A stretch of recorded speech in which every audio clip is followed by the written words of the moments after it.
संदीप देशपांडेंनी बागेश्वर बाबांचा खरपूस समाचार घेतलाय। बागेश्वर बाबांचा वेडा माणूस असा त्यांनी उल्लेख केलेला आहे। बागेश्वर बाबा काय इतिहास तज्ञ आहे का असाही सवाल त्यांनी विचारलाय। अक्कल नसलेल्या माणसावर न बोललेलंच बरं असंही देशपांडे म्हणाले।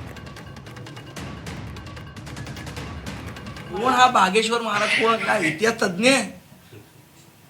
कोण आहे? त्याला काय अक्कल आहे? आणि अक्कल नसलेल्या लोकांच्या बद्दल आपण का चर्चा करतोय?